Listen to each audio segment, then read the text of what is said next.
Saw the news, 50 had some choice words for you yesterday or the day before. How do you feel about that?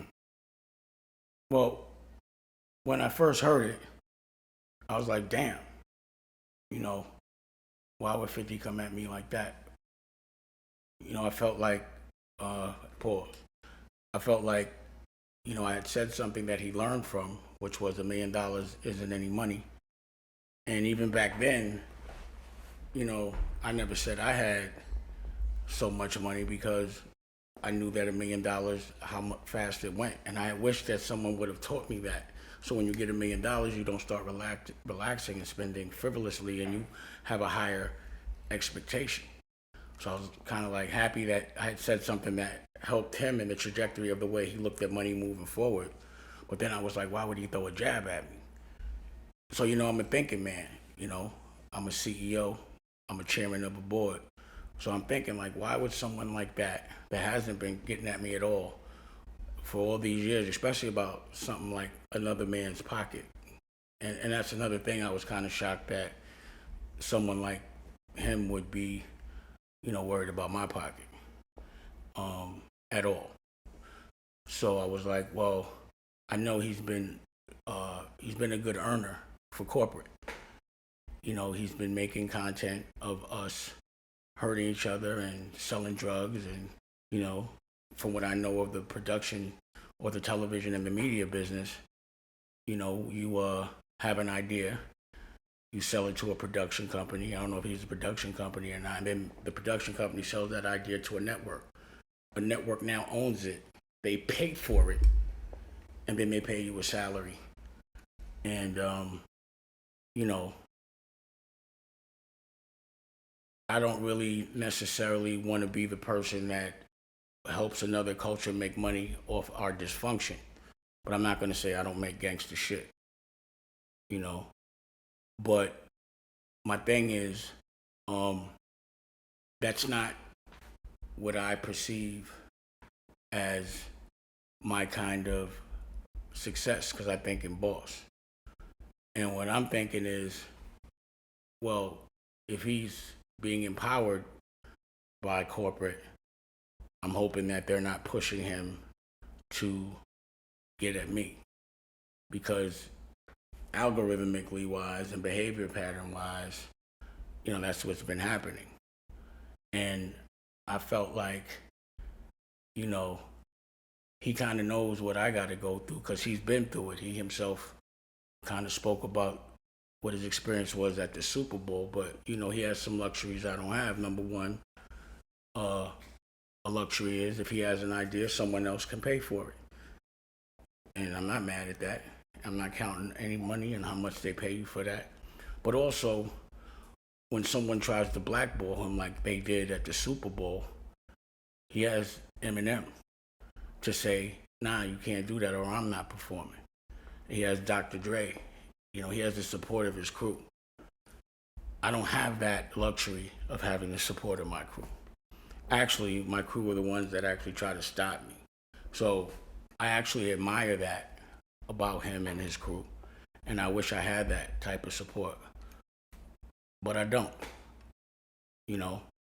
So, again, if he has the plug, pause, and I'm happy for him, don't use that power to drag another thorough cat down, because you know what it is to be thorough. And also understanding, I'm broke because, or I don't have money. I never claimed I did, because I would never mislead the culture and say I have power that I don't. If I can't just say or have an idea and greenlight it myself and pay for it myself and put it on my own network, then I don't feel like a boss. And I'm gonna keep investing until I have that power, because to me that's real power. If you cannot have an idea and pay for it, if you have to ask somebody else to pay for your dream, that could be someone else's version of winning. But until I'm in that pause position, I'm going to just continue not to have money, and I'm going to keep investing until I am, because that's what I consider boss. Now, also what I thought about is, 50's been very successful at going to war with other people from our culture, publicly tearing them down, and he wins, if you call that a win. But what I know is when he does that, people from other cultures are like, look, he's doing the work for us. He's tearing them down for us. They celebrate that. So, I'm sure when he was paused getting that Irv Gotti, that there were people from other cultures celebrating that. Irv himself told me that when 50 was getting at him, he ran and came, he bumped into Jimmy Iovine, and Jimmy Iovine said, yo, I can't talk to you while I'm in the 50 Cent business because it's too profitable. He's making too much money tearing you down. And again, the evolution of a businessman, I celebrate that. I'm not a hater. And it seems like he's evolving. So instead of getting at me about my bread and being so successful at tearing other men down, and I personally wouldn't think you were doing it for them.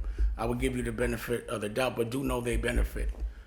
Let's change the trajectory and pass a plug.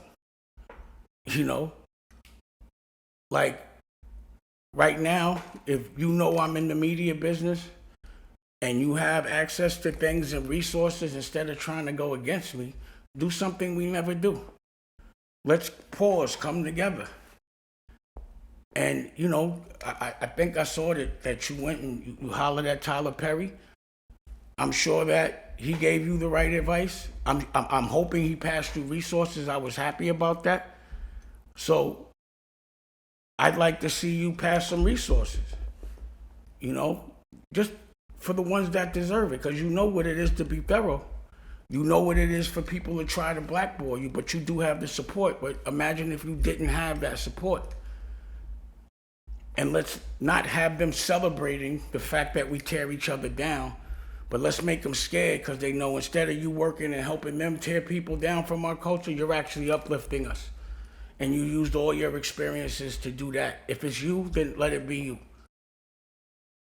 And then I thought,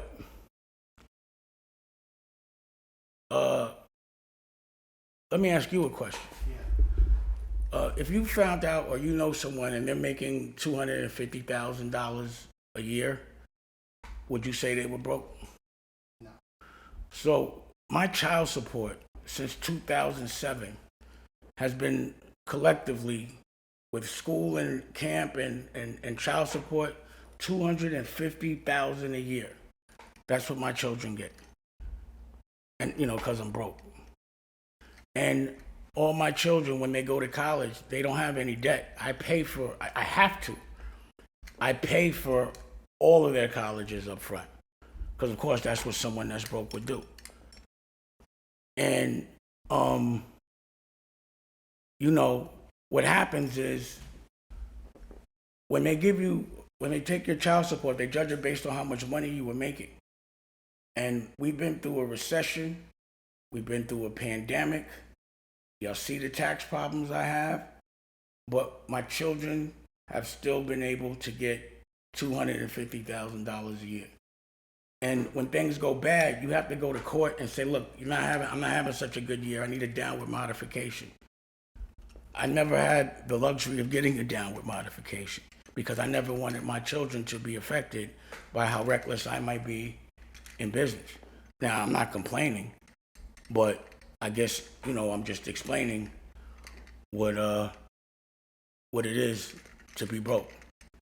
Now, another thing I thought was he really did get at me in front of everybody. And not in a violent way. It was just a little jab.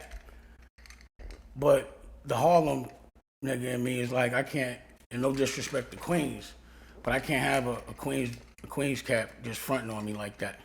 So my competitive nature came out. So being that, again, shockingly, you want to like, or be worried about my pocket or speak on it. Now I have to challenge you in some way, shape, or form. And I'm not a rapper. So I feel like 50 has been able to go into being a CEO. So now I want to say, number one, I was kind of happy that he actually did say what he said, because I've been looking for some CEO war. And now I'm going to need to challenge you on your verticals. And my intention is not to put you out of business, to just make you a better CEO, because now you're coming at CEOs. Pause. So you're launching a television network and you're in the media business, and you should be prepared for this. But I can guarantee you right now that you are not prepared for this war we're about to have. I challenge you, 50 Cent, to drop your television network, and you have that luxury of being, from what I read, partnership with Lionsgate, and you have the funding of corporate. Drop your network today. Because you have the bread, you should be able to. And I'm dropping mine today. And let's see whose television network is better. It's just a battle. And this is a battle that we could both profit from. Your television network completely funded with all that money versus mine. And it shouldn't be a problem for you. This should be easy work. I'm going to do one better. I challenge you to drop an original movie on your network today. Because I'm broke. But I do have the power to drop a movie that I directed today on my own television network today. So I'm also challenging you to put a movie out that you paid for, or that you don't have to pay for, that you produced, original programming. You should be able to do this today, because you're a media mogul and you have the resources, and I don't, because I'm broke. So 2 challenges. Compare your television network to my television network. And I'll take that challenge with anybody right now. Because again, if you're a proper CEO, then having a network, you should be prepared. You should have your ad tech, and also compare our technology and let the people decide. And then let's go movie for movie. Now, here's another challenge I'd like now. And again, ain't no beef with you. Pause. You win when it comes to the gangster shit. I'm 53. That we're not doing that at all. This is pure CEO, right? So I'm also going to challenge you. I want to know about your technology. Let's see whose technology is better. So that's the media vertical. I guarantee you that you will not be able to show up tomorrow, that you do not have the power with all that money that you have to drop your television network. And if you do, then let's see the content on it. Let's see if any of it is original, and let the people decide. And then also, again, drop a movie. I'm going to drop a movie. We could go movie for movie. Now, as a CEO, and because you have all of this backing and this dough, you should be able to battle me in other verticals. So I make books. We make our own independently because we ain't got no money. We make children's books. So I'm challenging you to put out a book. Let's see whose book is better. And let's see whose book teaches the kids the most. Because, of course, I'm broke. So that's what, and the reasons why. Also, because you're a CEO, there should be a music vertical. I'm challenging you to put out an album and compare it to an album I'm going to put out. I got a Freeway album on deck right now. He's from my original crew. Just do an album with someone from your original crew, and let's see whose album is better.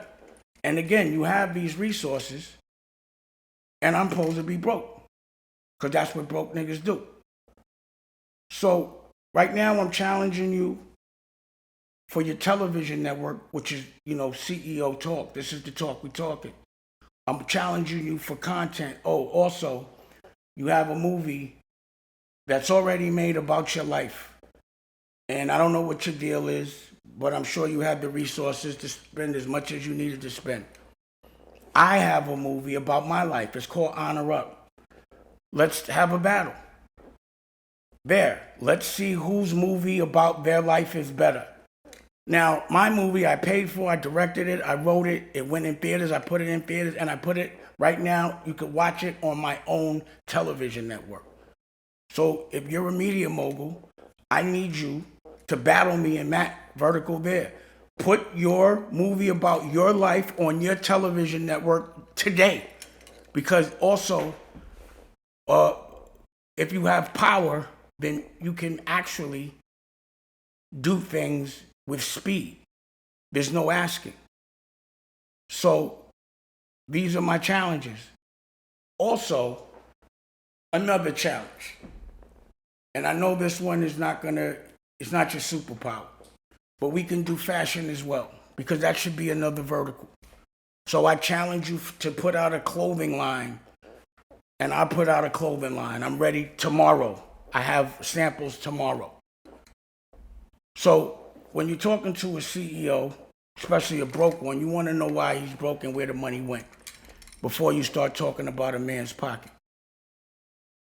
And I'm willing, because I've been challenged in that way, and hopefully you'll accept this challenge, but I know you're not going to show up. I dare you to put your network out today. I dare you to put a movie out today. And I dare you to put an album out with someone in your original crew, G Unit, and I'm going to put out an album. I have a Freeway album right now. And then we could also go show for show. And let's just stick to the business. And we could all benefit from it and show the culture that we don't have to tear each other down. We could challenge each other. We can bring our resources together. One more challenge. I challenge you. I want to know how many schools that you've gone into. I want to challenge you. I want to see who could go into the most schools and who could showcase or teach the most curriculums. Because I know that's what I've been doing. I've been teaching principles about how to be entrepreneurs, and then I go teach the kids. And the books I make, I know bring the cognitive skills of the kids up, because the reading scores mean everything. And to me, that's all that counts. So I'm challenging you in all CEO verticals. This is not a rap beef. I'm not making a record about you. I don't want you to make a record about me. I feel like I've been saying I was broke. It's not a surprise. When I said the $1 million, in that moment, you'll never see an interview where I say I'm rich. I've never considered myself rich, because I don't have the power. I consider power being able to make my own content, whatever creatively inspires me, without having to ask somebody, and be able to monetize it. And by the way, if 1 million people decide to come to my network and buy the movie, then I'm back on. I put myself in a position as a boss to only be judged by how good my work is, and to not have to go to anybody. And that's really how I felt, So right now, I know he's a funny cat, and but this isn't for that. The broke jokes, all right, but at least I feel like I have something to show for it. This is what my broke looks like. But, again, don't use your power to tear another man down from our culture that doesn't deserve it. Let's challenge each other to be better. Let's help each other and showcase to the culture we could do that. This ain't no beef. I'm not entertainment for another culture. Don't do their dirty work. Let's keep it honest and let's keep it fair. So, let the games begin. You can go right now to America New My television network is free. Type in America, type in NU, and you can go see The Prince of Detroit. And by the way, here's another challenge. I challenge you to make a movie that's not about drug dealing. That's about showing us how to do something other than being entertainment and hurting each other and tearing each other down. I challenge you to make a movie about business that's entertaining, that showcases how we can make money doing other things other than being entertainment. Because this movie is about healthcare. The Prince of Detroit. So, you have a lot of Instagram followers, a lot of Twitter followers. It won't cost you $1 to post my shit up there. Let's see if you'll do that. Help me get back on, because that's what real power is. Another thing I'd like to challenge you on is television shows. If we have the same resources, I challenge you to a battle to see whose television show about the streets is better. So let's go show for show. We're going to go album for album. We're going to go television network for television network. We're going to go clothing line for clothing line. We're going to go book for book. You versus somebody that's broke. And let's just keep it on the product, period. And let's all win. But let's showcase what a creative war looks like when we push each other to be better. Let's unite the culture, not divide. Let's win without having them laugh at us. We knew what we had to do to survive before, but we ain't got to do that no more. Now we can stick together. Pause. And that's what I'd rather see. But again, you challenge me. So let's go. I also heard that, and I'm not sure, but I got sent to Twitter. I don't know if it was real or not. But, 50 was popping it like he would buy the Roc-A-Fella Inc. And that he wants to be Jay-Z's boss. Nothing stopping you, bro. Holla at him. You can get the chain. And as you see, the prices are up. So the tax man came in. The starting bid is $3 million. And again, I said at $10 million, you could get a chain. An original Roc-A-Fella chain. So if you're balling like that, go ahead. Floss. I'm never going to ever be mad at somebody for doing well. They're going to inspire me to do well. But at the end of the day, I see people sell their interest in their masters for a lot of money and people celebrate it. I'm selling 1/3 of a master and people are going crazy like it's the worst thing in the world. What I was disappointed about was the narrative that was being pushed. They're in the paper and Jay's camp comes out and says, why would anybody buy it? There's only 6 years left. So you would think that, like, let's say Earn Your Leisure. I called Rashad about this. They take a headline and then they put that headline on their site without asking me anything. And they're in business, so they know that if they put something out that says it's not worth anything, or rather that Jay gets it back in 6 years, that it would devalue it. It would basically kind of fuck my sale up for someone that cares about that. So number one, I'm like, why would them knowing business, why would they do that? But because they're business, they're a platform to teach business, I would think they would see the business play. So is it not a fact that 2 years ago, I tried to take my interest to auction? And what happened was, and I'm not complaining in this moment, I'm just telling you what happened. You can Google it. Jay pretended to be the CEO of Roc-A-Fella, hired up Roc Nation lawyers for Roc-A-Fella Inc., and falsely accused me of trying to sell all the shares. And he knew it was not true, and I knew it was not true, and Biggs knew it was not true, and Biggs sued me as well on behalf of Roc-A-Fella Inc. And they did it so that no one would try to buy it because they knew there would be a lawsuit attached. But you would think that a business platform would be able to articulate that and see that a mile away. While we were going to court, Biggs and Jay called a meeting of the board and changed the bylaws to say that none of us could sell our interest unless we all agree. So now I have to go to court to even be able to sell my interest. So it's 2 years later, and now I'm taking it to auction, and people are acting like I'm forced or this wasn't my choice.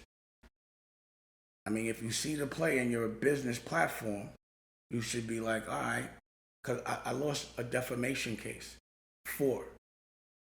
And I'm going to explain that at another time. 4 defamation cases. I went to trial for all 4 of these cases, probably more. And collectively, the judgment was $800,000. Now, put that in retrospect or in perspective. When Donald Trump loses a defamation, it's $90 million. This is $800,000. So, of course, if I wanted to keep it, it wouldn't be hard for me to go get a loan against it to go pay it, right? But I wanted to sell it. So, to me, the lawyer, Chris Brown, the lawyer, did all the work that I would have had to do. Went to the judge, and I told him, I said, yo, I ain't got no money. Go over there and get it. So I told him, if you want to get paid, go over there.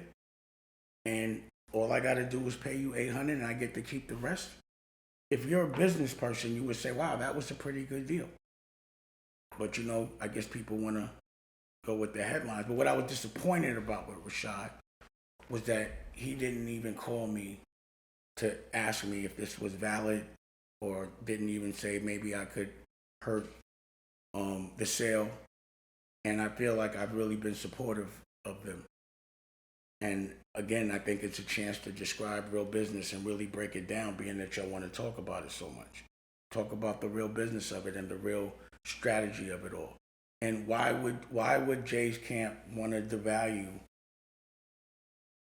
his own asset?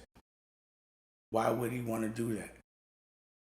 Either he wants to fuck my money up, or he doesn't want anybody to have it. Now, again, another board meeting was called recently, and now Jay has the first right of refusal. So, of course, whoever shows up to the auction, he's going to have to match it, so he wants to keep the price as low as possible. I'm not complaining. I'm just telling you what it is. What I'm disappointed is that y'all don't see that play. And that's not what's talked about, and that's real business. But y'all still cool with me, Rashad, and Earn Your Leisure. But, I called you and I told you, and you said that you would actually speak on it. You never did. So I'm just articulating my disappointment. And, I headlined Invest Fest 2 years or 3 years ago. And now 50's headlining it. And it's the same year that all of a sudden he's throwing jabs at me. So, of course, my spidey senses, and again, I think about all layers. I'm like, I wonder if they were kicking it. And that's who put the battery in his back to throw a jab at me. But what I'm glad is that 50 was able to learn from something I said back then, and that it affected him so much that he brought it up. But again, maybe because that's just how he's wired, he can't just give a compliment without a jab. But at the end of the day, because of that, now we're going to have to do like a CEO kind of a war. And I guarantee you, I don't think 50's prepared. With all the money, with all the resources, with being able to call Eminem, I don't think he's prepared to go to television network war. But he has to do it right now. He has to have the power to drop right now. Because I'm dropping right now because I could. Because that's what broke niggas do. But that's where the money went. For me, the ultimate wealth is having a family and having a great relationship with all my children. You go through your ups and downs, but you got to be able to work that out. And this is all I work for is my children. And that's what I had to work out first, and that's what I've worked out. And if you notice, with all the women that I'm in love with, that I have children with, I always make sure they could take care of their own. I start companies with them. So, to me, the moral of the story is no matter what, bosses take losses. And I want people to learn. I don't want anyone to make the same mistakes that I make. So what I'm gonna do until the auction, because the auction's been pushed till I think the 20th or something, the end of September, every week, I'm gonna tell you and show you how I went broke, why I don't have any money, so that you don't get affected the same way. And this series under the CEO on American New Network exclusively is called Bosses Take Losses. I feel like everybody knows that me and my crew invented pause. No one's ever disputed that. And a lot of people have put that into their pause vernacular. So what we have now, so that you don't have to continue to say it, when someone is violating or is running reckless, pause. You got pause. The pause button. Pause. Pause. And if you know you're doing something that's not what I consider boss like or what you may consider boss like, and you need to remind yourself of somebody else. Nothing but a supervisor. It's not yours.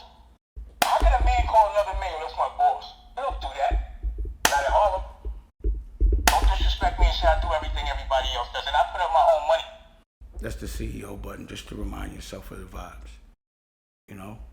Nothing but a supervisor. It's not yours. And then here are the books. So I already have my children's books, and we've already gone into 40 or 50 schools and personally taught these kids and brought their cognitive skills up. We also made an album. We also made a movie. We also made a clothing line. So again, I'm challenging you, 50, to make some books for children that teach them something, that bring their cognitive skills up, because that's what's most important, and showcase what a real CEO is supposed to do. Because this is why I'm broke. Because I'm out in the field. Because, you know, I'm out in the schools and in the kids' jails, trying to not complain, but come with solutions. If I'm gonna complain about education, then I gotta make my own education, and we gotta teach the kids in a language that they love, not a language that an adult loves. You know? So here's the challenges. You know, because I'm broke. You could do this. Challenge yourself. And to show you, 50, that there's no hard feelings at all, and let's keep this creative, I want to send you a gift. Pause. See another man send another man a gift? Pause. Pause. Here's the pause button for you. Pause. When you ever talk about another man's pocket, Pause. Pause. I'm going to talk about another man's pocket. Pause. Corny. Pause. So now I want to have the CEO challenge with 50 Cent. You know, keep it casual. Just going and battling on all verticals. And again, if he forgets that he's battling a CEO and not a rapper, here's the button. Not at Harlem. Uh-uh. Don't disrespect me and say I do everything everybody else does, and I put up my own money. Nothing but a supervisor. It's not yours. How can a man call another man that's my boss? They don't do that. Not at Harlem. Don't disrespect me and say I do everything everybody else does, and I put up my own money. So, again, and because, okay, cut. So again, I'm going to battle 50 Cent if he accepts the challenge. I highly doubt that he will. In all verticals, this is a CEO battle. Your television network, your original movie, an album, a kid's book, a clothing line. If you're a CEO, you should be prepared for this. But I highly doubt that you're going to show up. No disrespect to you. Congratulations to all your success. And let's just keep it CEO. Let's showcase to the culture that we can battle with businesses, business for business. You know, you have all the resources, and I don't. I have my resources, and, you know, like you said, I don't have no money. So this should be easy for you. you know, let me know if the challenge is accepted. I'm sure there'll be jokes.